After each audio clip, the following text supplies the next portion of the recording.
Welcome, dear readers, to Cover My Ass, where baffling books are reviewed but not read by yours truly. My name is Khaki. And my name is Kay, and remember, we only judge a book by its cover. And this week we'll be reviewing Illusione de Potere by Philip K. Dick. Illusione de Potere, yeah. Let me ask you, Kay, did you like it? I thought it was a challenging book, but what about you? As you and our readers at home know, it's a bit of a trying time for me. Bear season has just come to an end, bear hunting season, and it has not been a success for me. Bears 1, Khaki 0? Definitely, that is the math. I was unaware... Well, Bears 3, Khaki 0 is the last count that I heard. Just catching all the readers up on the unnecessary lore, after you recommended that I build a medicine lodge, which I did indeed do, around the fireplace with the vellum and the book stacks. Yes. It's not caught fired yet? Oh, no.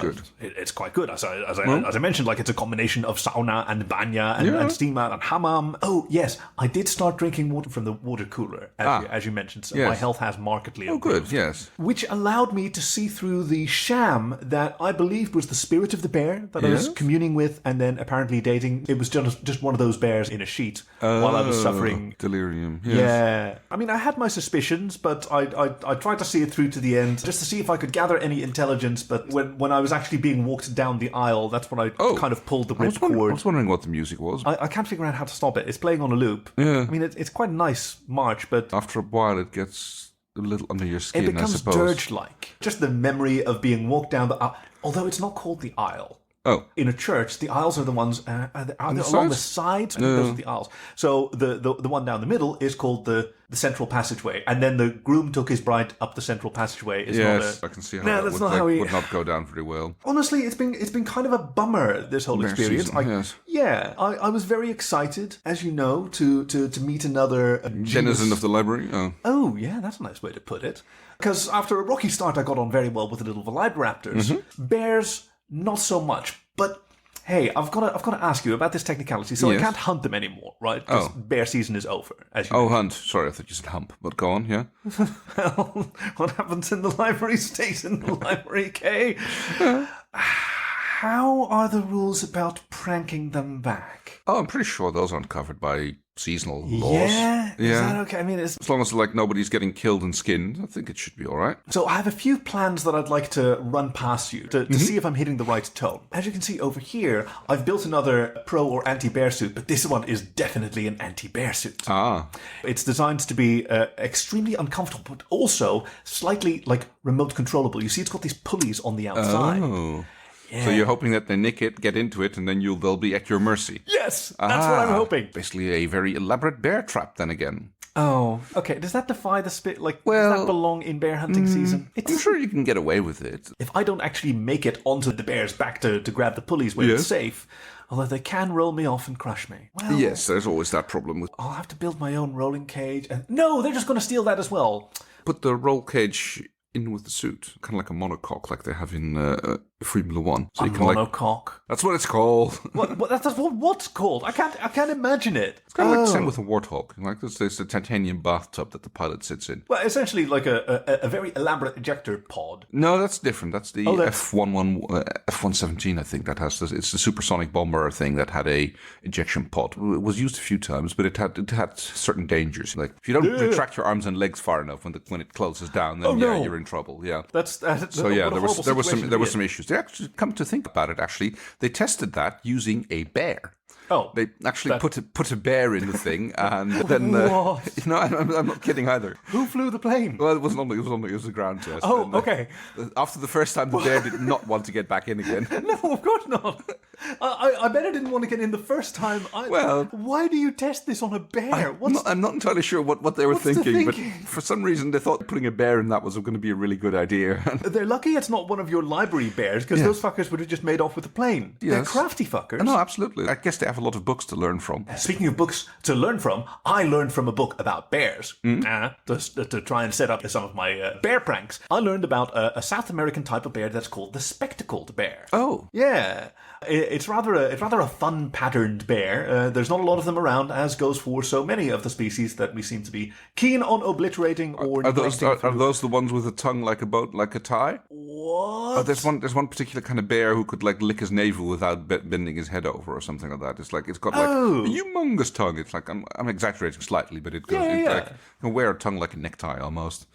Oh, that must be that like might be a honey bear. Yeah, no, is there such a thing as a honey bear? There was in the remake of Jurassic Park. Bill Murray's Baloo was a different type of bear than. I didn't recall seeing Baloo in the remake of Jurassic Park. The Jungle Book, good lord, I'm sorry. Yes, Rudyard Kipling's Jurassic Park. Yeah. Oh, we're reviewing that next week.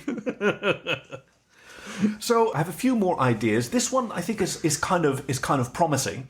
So what we have, and I'm reaching back into the lore here, is 3 bowls of porridge. Mm-hmm. Now they look like ordinary bowls of porridge, right? Yes. But this one's too cold over here, and this one is too hot. And the third one is laced with rohypnol. Oh, I hadn't thought of that. Okay, that's actually a rather good idea. Yeah. I thought just like having 2 disappointing bowls of porridge. Why did you go for rohypnol, though? I don't know. You were trying to catch bears. No, prank. I'm prank bears. Trying to prank the bears. It's different. You wait until they fall asleep, and then you put their paw in a bowl of water, and then... I'll just pull a book off the shelf from this library that'll tell me how to fashion rohypnol roofies from common garden. I was going to say from common kitchen substances, but yeah, okay, let's head into the garden and see if we can crush some berries. Oh, they'd love the berries. Yeah, there you go. Okay, so this one clearly needs refinement. Now, I had one more, which I think it's on the edge of ethics. Mm-hmm. As you can see, it's another bear suit, but this one is a bear costume, and it's a very tiny, fluffy bear costume. Oh, it's adorable. Yeah, thank you. And it sort of fits neatly over the tweed romper that I wear, so it's sort of sticking out. And my idea is to disguise myself as a little baby bear. Oh, and like prey on their paternal instincts. Yeah, and see if maybe they adopt me and that I can get close to them afterward. Just then become part of their bear family. Okay. And then after, I don't know how many years I kind of want to pull this off, and then go, haha, I was never a bear this whole time, and that'll be like a long-term prank. That kind of reminds me of that joke about gay chicken. Oh, yes. The guy in school, and they were dared into a game of gay chicken, and by now they're living in Vermont, married with their adopted daughter, and if he doesn't give up soon, I'm going to think he's actually gay. That fun sort of prank game where 2 heterocurious young males are dared to kiss each other, and are they going to do it? Like, who is going to chicken out? Yes. Do you have any advice for bears? Like, just bears. Generally. Yeah. Advice on bears. Yeah. Don't. So, don't. Yeah, avoid salmon breath. Berries are good on anything. Do you know why they're served in Swedish cuisine? Why lingonberries are served with almost everything? Because they grow everywhere. Because it grows fucking everywhere. It's the same with garlic in Italy. It's just, I stepped on some garlic. Oh, I fell over and rolled into some wild garlic. It sounds like fun, actually. It sounds like a delicious place to walk around in. Yeah, I mean, rosemary, that grows wild there as well. Rosemary and garlic, can't go wrong with that. No wonder all their food tastes great. Mm.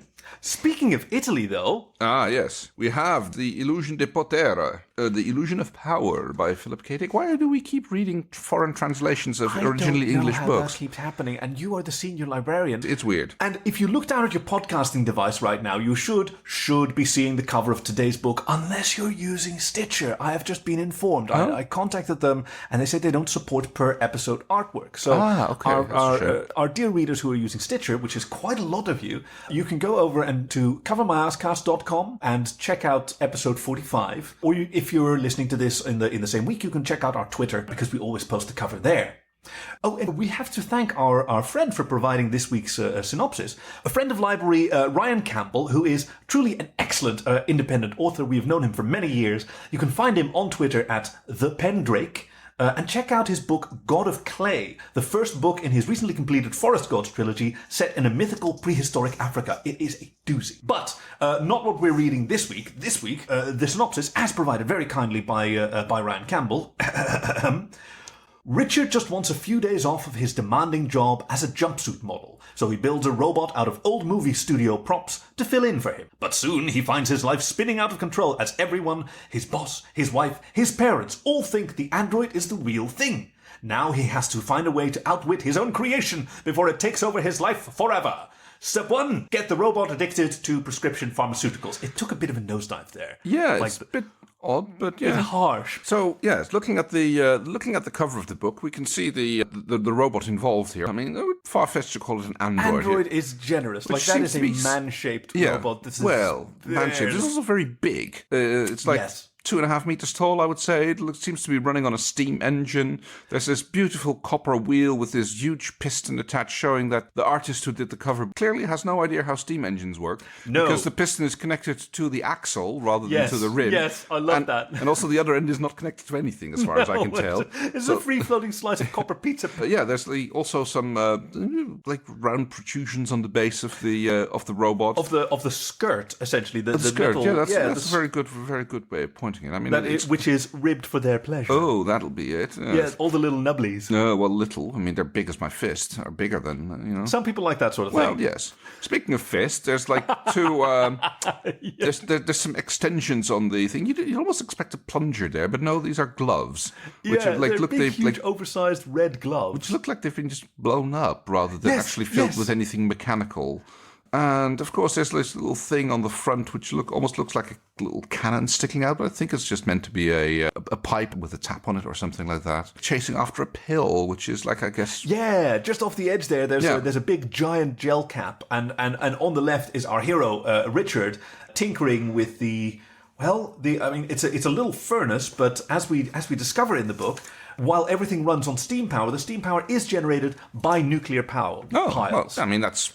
Essentially, yes. Nuclear power plants are, in fact, steam engines. Yeah, and I kind of like that they seem to sort of skip, in this world, internal combustion and just go straight for, coals are boring.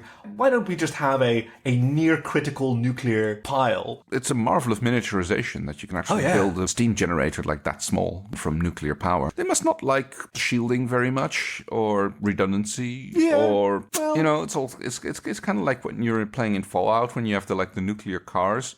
So if you blow one up, then you get this mini nuclear explosion because then that's kind of a weird thing to display then, because the only reason that it looks like a mushroom cloud in real life is because it's like the nuclear explosion. Why it looks like a mushroom cloud is because it starts off as a sphere, and then the bottom of the sphere hits the Earth. It can't push the Earth away, so the Earth pushes the entire expansion mass upward, bumps off essentially off the ground, rises up. Yeah. Vacuum is filled in with cold air from the side, which heats up when it touches the hot ground, and draws the pillar of rubble up from the ground as it superheats and rises. And then you get the characteristic from the mushroom cap. Oh, I recently discovered a fantastic account on Instagram. I hope I'm saying it correctly. It's called Fuck Mushrooms, and it's all these it's all these pictures of mushrooms with a hand giving it the middle finger, and then the tagline is "Fuck these prototaxities stelliaviatori. They're little assholes that travel faster than light." I can get in on that because I'm not a huge fan of mushrooms. So good. I'm learning so much about different types of mushrooms because he goes out and finds them and flips them off. Just flips them off. Oh, brilliant. So yes, we have good old Richard.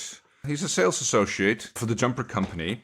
Yeah. He's goes along with the salespeople, and he has to show off the different suits. You have the salespeople holding their pitch, and he gives it a live fashion show in which he shows the different models. He got the job after his boss witnessed Richard's quick change magic act. Yes, and I was super into that. Bypassing the fact that quick change magic acts are based upon layers of clothing that can be quickly and easily removed, which just kind of doesn't really work very well on jumpsuits. I mean, okay, you can layer them up if you make them thin enough, but quick removal is not really part of the experience. Traditionally, but they can it's okay to modify a display model with essentially stripper technology. Yeah, the rip-off Velcro. Yeah, you've got the ripcord and the Velcro inseam. The big challenge for Richard is, of course, to remember how many layers he's wearing, and if another one of the sales associate kind of wants to trick him and ask him to reveal the next one, and he's not quite thinking standing about there it. in his boxers. Yes. Yeah, it's a bit. There's a lot of pranking going on in that company, and he does not like the job. He's like, he wanted to do magic, and this is it's making ends meet. Well, and this is the problem for Richard. He descends from the New Brunswick Richardses, and he's a bit of a black sheep of an otherwise sort of old money family. His mother being the heiress to a great industrial empire herself, a bit of an idle woman, a lifestyle that she has conferred upon her children. I think one of them is an eyebrow double on the side. Yeah. Another one is a tobogganist. We have a hand dancer. Like, no. I mean, these are important roles, and people. Honestly, I think Philip K. Dick was just saying words, and I'm just wondering if they came together in something funny. Yeah, it's something Mr. Dick did. There's not a lot of employment in those fields, but if you need one, you need one. Yeah, we desperately need a tobogganist. I mean, someone has to slide down those hills. And how else are we going to represent, I guess, Scotland at the Olympics? I'm not sure. Where do toboggans originate? I mean, it's basically just a curved plank, isn't it? I honestly don't know. I sort of picture in my mind a bobsled, even though I know that a bobsled is a very different thing. Toboggan is, as far as I know, it's the thing that Calvin and Hobbes write down. Basically, a door with a curvy end at the end. Yeah, like a frozen magic carpet. Right. Yes. Yeah. I think that's a toboggan, but that's about as far as my knowledge on sleds go. I mean, it's definitely not the kind of sled that we use here. No, we like the sleds that are basically like skates. Yeah, sitting platform on top of two runners. That's and for the readers at home, that's how Dutch children learn to skate. Like there's essentially a miniaturized version of that kind of sled, like two curved runners separated by slats that you can tie under your shoes. Gives you two irons to stand on at the beginning. Yeah, so then you're stable and you can still move ahead a bit, and you've got a little wooden chair to push across. And my mother, when she was teaching me to skate without the little chair, I must have been, I guess, 4 or 5. It was early back then. She gave me 2 ice lolly sticks to hold on to, and if I still had the sticks at the end of the, then I'd get a treat. I'd get some chocolate milk. Oh, very good. Which is, like, it makes sure that when you fall over, you make fists because you're protecting those sticks instead of, like, sticking out your fingers and somebody else might skate over them. Right. Oh, that's the idea. I thought it was, like, to keep you from, like, sticking out your hands and trying to catch yourself on your hands and arms. Partly that as well, but mostly, like, if you fall, make a ball and ball up your fists especially, because, like, you take skates to the side of your hand, like, that's bad news. But, yes, back to the story. His relationship with his family is a bit tense, and that's why he really wants to make it as a, like, magic is his true passion, but he doesn't want to be one of the idle rich. I mean, okay, you have to be pretty good at being a magician if you want to make a living out of it. Yeah. So there's that. And he works his modelling job. I mean, he's got a good body for it, and it allows him to keep practicing his act. Yeah, the occasional, dove flying out of his pockets. It doesn't really help with sales, but it's a wow It's moment. A cute little thing, yeah. And one day when his boss, who is generally referred to as the master, he actually has a gig that night, and his boss makes him go out. It's like, no, you have to go with Roger Romper on another sales call. And he goes like, wow, but I can't, but I've got a gig, and like, I don't care. It's like, you're fired if you don't go to, and he decides like, screw it all, and he dips his nose into the warehouse and starts to put together his android. It's I'll send a bloody replacement. I love that this was his immediate idea. I love the sort of Acme-style, cartoonish, I know what I'll do. I'll just build a robot double to fool my boss. The master, a.k.a. Il Maestro. Well, yes. in my version of the... Well, yes, it's Italian. He just uses what he's got lying around. He's got this cladding to make this skirt, much in the way that I made the aluminum cladding of the air vents into my first pro or anti-bear suit before that was burgled by the dastardly bears. It's the Zentai factory behind the sales building, so it's where a lot of these things are being built. So there's like production systems there, and he goes like, oh, I can use some of this to cobble it together. Getting it ambulatory is a bit harder. He realized that this robot does not look very much like him. Yeah. And so he very cleverly fitted it with an impromptu weapon system firing agnosia darts. Oh. Agnosia being the condition where you are unable to correctly identify things. Mm-hmm. So I don't know quite how good a chemist he is himself. Like, there is some suggestion that, like many of the of people of a certain class, he enjoys certain recreational substances, so he may be more experienced than most. Yeah. But yeah, he's able to fit this device with a small, essentially blow dart, firing a chemical payload into the neck of the nearest person, causing them... Programming to just like walk in and then go like... And, yep. Like everybody now thinks it's Richard. And so, Kate, I can't help but notice you've got a little mark here on your neck. I do? Like you've got a little, Okay. It's still, I mean, it's not bleeding anymore. Okay. But is there a possibility that there was an agnosia? No, don't open it now. Okay. I think it's better not to open it now in case there's a second dart in there. I've never seen a dart gun in a book, but it sounds very Indiana Jones-esque almost. But it's a fucking bear prank. They've got us already. They're getting you now. What? That's like no bear. Oh, damn bears. This is like, I'm going to have to see on extending bear season. Yeah, that's a possibility. Fuck, that's the ultimate bear prank. And large caliber handguns. Whoa, hold on. Are we going to actually kill the bears? Well, that's what bear season's for. I mean, what else were you going to do with him? You know, I hadn't thought that far ahead. Fireplace rug. Okay, this is kind of harsh. Well, okay. I will not be... You will not be neck darted by your own in my books. own library. By my own books. Shall not stand. A line has to be drawn here. Yeah, okay, well then at this point I should also mention I have found a few books that have been hollowed out and made into beehives. I was kind of okay with that because it was fresh honey. Yes, but I don't like that. Defacing books is not good. Oh, that's the problem. Yes. Getting agnosia darted in the neck by a trap, that's a par for the course. There's issues with that, but defacing books is where I draw the line. Okay, well you can have my copy. Which I think doesn't have a dart in it. Let's see. So, having constructed this robot, he tests it, of course, immediately on Il Maestro. Yes. Sending it up to the office and hiding behind it as it fires a big ass dart into Il Maestro's neck. Yeah. And then here's the master launch into a tirade against the robot. Why haven't you left yet? Why haven't you left yet? You can borrow my car. Here are the keys, which he throws at the robot. Yes, bounces off. You have to catch up with Roger and... Yes, Roger Romper. But so satisfied that this actually seems to be working, and that as long as the robot continues to follow the basic commands that it can interpret from its environment, and go and follow Roger Romper, and get in the car and go and make wear the suits, like do the display thing.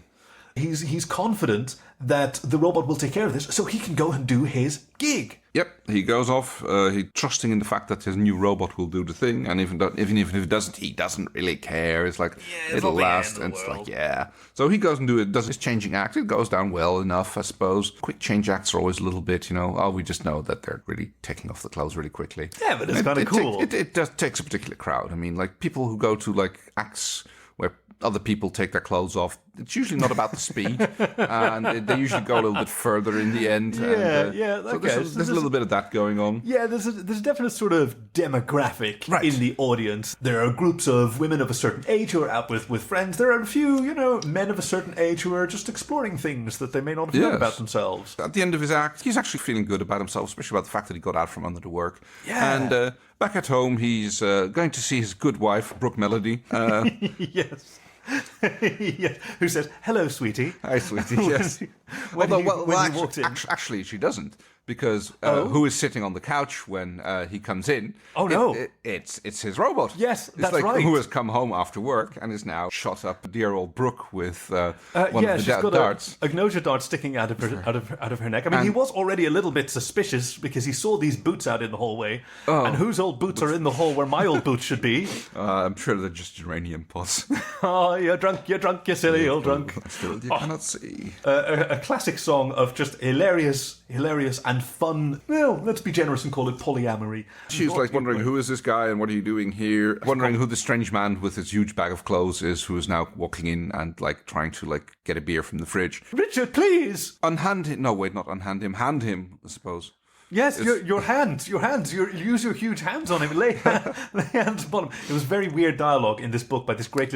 Philip K. Dick is a very famous author, but if you look at the dialogue in the book, it's just sweetie darling. Rubber hands. He gets turfed out by his own creation. He gets thrown out on the street. Out. Do you know that word? Oxted? Oxtered. No. It's the Scottish word for armpit. So oxtering someone out is like literally grabbing them under the armpit and the arm and sort of lifting them bodily off the floor, and out you go. I suppose like you're the cat of the Flintstones. Yeah, I suppose it beats getting defenestrated, but... For our readers at home, if you don't have the ability to like push your finger on this word on your Kindle where you're reading your podcast, I don't quite know how things work No, I don't anymore. think it works like that. Defenestrated is being thrown out of a window. Yes, I love that there's an actual word for that. I think it's Austrian. I thought it was from the French Revolution. That was a typical way to put someone out of office. It's fine if you're on the ground floor, but if you're like a few floors up, I can assume it's more of a permanent disbandment of the working relationship. Demotion. So the scene repeats itself several times. Like he goes and tries and visits his parents, but no, the robot has beaten him there as well. And I'm not quite sure how this robot knows what Richard is planning, but for some reason, wherever Richard goes, he finds that the robot made it there before him, has like agnosia darted everybody around. It's sort of like in Police Squad, the precursor to the Naked Gun films, where when Frank Drebin is called to a crime scene, he always narrates, "And my boss was already at the scene."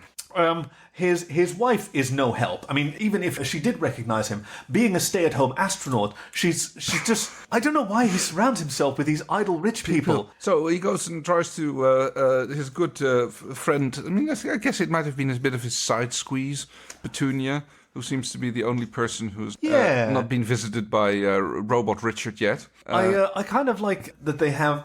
I do want to call it polyamory. I do want to...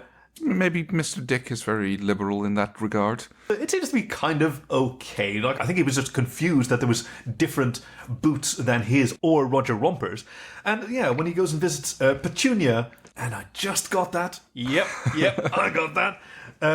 He knocks on the door and he says their secret little cheeky code phrase to be let in. Yeah. Are you my mummy? Mummy, yes. Which I think suggests like... Which is a little bit creepy. It's a little bit creepy. It's kind of more than a little bit creepy. It's like... It's very creepy, but I think maybe they're just into weird stuff. I guess. I mean, I think that's like, okay. To each their own. It's, yeah. So, yeah, they like go sit and talk to her, explains the situation, and she confesses to him, like, oh, it was actually here earlier, but like, it was such a weird thing. I mean, he was wearing your kind of suit, and then it blow darted something at me, and then it started acting like it was you, and I was just like, who are you? Get out of here! Go away, weirdo! And you shoot him out, and Richard finally has a companion for his quests. And so we need to figure out why it didn't work on you, and what can we do about it?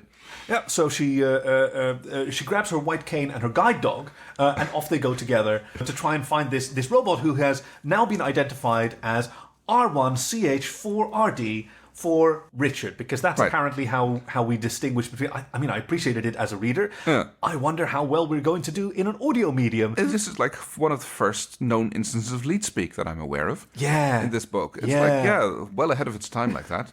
Like her guide dog, like canine, wasn't it? Right? Is that like... Yes, I do believe so. In another exemplary force of like lead speak. So he follows the trail of a social disaster of all these various places where he should be welcome. Where R1CH4RD has already assumed his identity, including another sort of side squeeze. I think it's maybe Petunia's girlfriend, but who is very, very impressed by R1CH4RD's Tarzan attachment. Oh, yes. Some people who enjoy certain things may have different associations with Tarzan and may understand that is a thing that some people enjoy, with an extra thing on the side. For his and her pleasure, ripped like Richard? Yeah, certainly. I mean, it's called an infrared hex key, but I think that's also maybe a sex thing. I guess it's nice and warm. It's a deep penetrating and hex again, it's like a ripped. It's kind of like the old jokes, like, why is a triangular wheel better than a square wheel? I don't know. It eliminates one bump. I appreciate that optimism, and I sort of share it. And of course, others are a fan of his ultraviolet Phillips head, which may have been a wand. It's a wand with a bit of a purplish knob at the end. But they do finally track him down as he's sort of prattling along the road on his little. It's a little like nuclear steam powered locomotive when you think about it. They do run into a few other people who. It has been long enough since they got agnosia darted that it's starting to sort of wear off. Right. So they start to recognize Richard again, which is a huge advantage. They just assumed that he was briefly an encybert person. Yes, as happens here, apparently. It's like there's like a lot of those are working in the factory, actually. That's where he got a lot of his ideas in building this contraption from. He needs to disguise himself in order to be able to infiltrate behind R1CH4RD without being identified as Richard himself, using the whole scenario. Yeah. So he gets some more props, including a 20-foot scarf, and a bow tie. Using that, he tries to assume the identity of someone else known as the face of Bob. Yeah. He's basically an elderly gentleman. Yes. He takes the face of Bob and wears it for himself. Yeah. And then he yells, "Allons-y!" And off they go on their adventure, hiding in a phone box until R1CH4RD passes, at which point they can reverse the polarity of his neutron flow, causing a degeneration and making him addicted to alkyl nitrate and quaaludes. Wow. And finally... It all comes back down to the showdown in the Zentai factory. Yeah. Where Richard,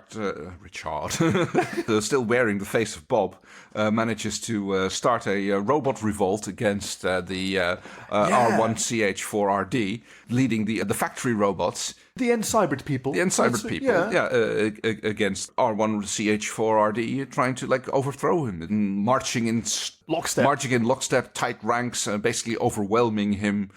As the robot backpedals into a corner and he gets the Tarzan attachment gets ripped off and flies through the air. The ultraviolet Phillips head gets pushed where it's really not supposed to go.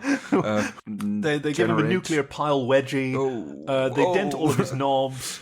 Yeah, the deflate his gloves. Yes, poor old Richard can take back his dredgy job, and he's kind of why did I do this again? And it's because I wanted out of here. And yeah, well, it's I guess he would have been okay with it if it was just the android doing his job and not trying to take over the rest of his life. Which turns out the android actually did a pretty good job. Yes. And Brooke Melody, his wife, she actually kind of enjoyed all that ribbing. Maybe a lot of the Tarzan attachments. The Tarzan attachment. It was really adding something. Yes. And he has this moment of confrontation as the other N-Cybert people who were whipped into a frenzy by his impassioned speech leave, and he sees R1CH4RD lying there in tatters. Broken. And he realized that this robot actually fit into the life that he'd grudgingly made for himself a lot better than he himself did. It's a bit of a careful what you wish for moment. And I sort of respect that he had this realization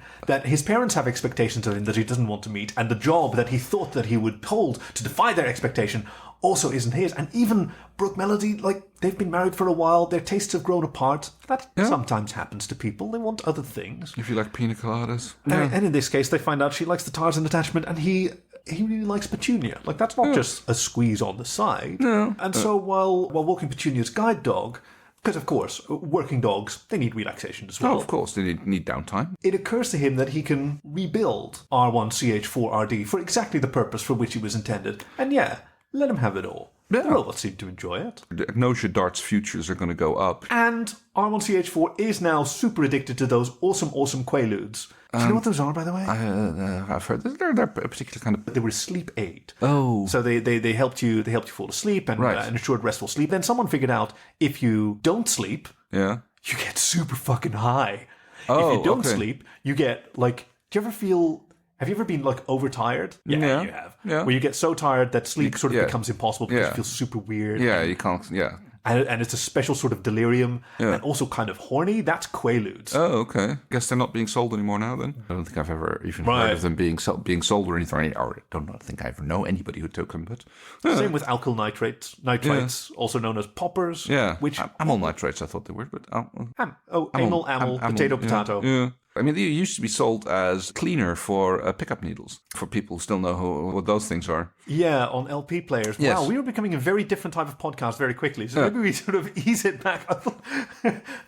I rather like the closing imagery of Petunia and Richard repairing R1CH4RD together. Getting him ready to take over that part of Richard's life. What a wonderful thing that must be when you realize that you are not the right fit for certain aspects of your life, and that something else can fit better. And that it's okay to let go of that and go do something else. Yeah. And I like the responsibility that he doesn't just up and leave, but actually rebuilds the robot. And that's his thing. He wants that fulfillment for himself as well. He wants to accomplish these things and to give these things to people that he cares about. Brooke Melody, clearly he still loves her. It's just not the kind of passion that they... Speaking of passion... It's just not the kind of passion that they used to share and that he thinks that she deserves. Yeah. And that he enjoys with Petunia. It's bizarre how this absurdly written book, with 2 pages of dialogue about hands somehow... I mean, it must be Mr. Dick's thing. ...has such a really touching conclusion. So, the question that we have asked every episode so far, that is from our opening song that we knew immediately, that was going to become our catchphrase and has so far, did you like it? Well... Yes, I did like it. Good. So did I. How much did you like it? Well, let's find out how we're going to rate it. I think we should rate it out of 12 physicians. 12 physicians? Yes. A dozen physicians. Exactly, a dozen physicians. A dozen physicians. Yes, I just got that now. But which physicians? Whom shall we identify as the famous physicians? We have. Can we actually name a dozen physicians? Okay, Probably not. No, there's Barry. Oh God, we've mentioned him before. Assigned female as birth, and perhaps identifying as female but living as male. No, a surgeon. That was a very famous one. Oh, who else do we know who did famous? House, MD. Yes, yeah. Doogie Hauser. You got there just slightly before me. God damn it. Yeah, name all the cast of Scrubs. Well, there's that. Probably gets us another 6. We're down to 8. Do we know the Flying Doctors? That's at least 3 fit in the airplane. Not all of those were Australian doctors, broker. but yeah, there was the pilot. Okay, yeah. That gets us to 11. We need one more famous physician. George Clooney played a doctor in Grey's Anatomy. Oh, okay, yeah, Grey's Anatomy. Oh, we have all of ER. Okay, so we know a lot of physicians. So I'm going to have to say The War Physician. The War Physician was very good by William Hurt's dad. Yes, I think played that. The name escapes me right now. Very special episode, and it was a bit of a crossover with Matthew Smithers and Dave Renter. Yes. His name wasn't definitely on the lease. So, yes, the wartime physician is definitely what I would rate this book out of 12. I think we kind of made it. We actually made it. I can't believe it. So thank you once again to friend of the library, Ryan Campbell. Do check him out on Twitter at the Pendrake. See, I really like being supportive of writers. So when we get a contribution from a writer and all the books we read, obviously we're huge fans of all of these writers, except for a few of them. And in retrospect, we did the research that they're kind of not so very cool. Generally speaking, you can find out from the way that we talk about the book that... do find that out sometime. Barry B. Longyear. Marion Zimmer Bradley. Orson Scott Card. That's the one, yeah. Yeah. Okay. Well, it's just books. Dubious facts, yes. It's just books. And as someone said, you can separate the art from the artist. With a crowbar or with a shovel? No, I mean the art is not the artist. That's the artist. Entirely fair. So, what do we have in store for our readers next week? Next week's book is by W. Howard Baker, The Girl in Ass's Milk. And that about covers it. Thank you for joining us at Cover My Ass, where baffling books are reviewed, but not read by yours truly. My name is Khaki. And I'm Kay, and remember, we only judge a book by its cover. Oh, I wonder how many of our readers don't fucking get it. Oh, yeah. What is this going to be like then? I don't know. It sounds a bit weird, I suppose.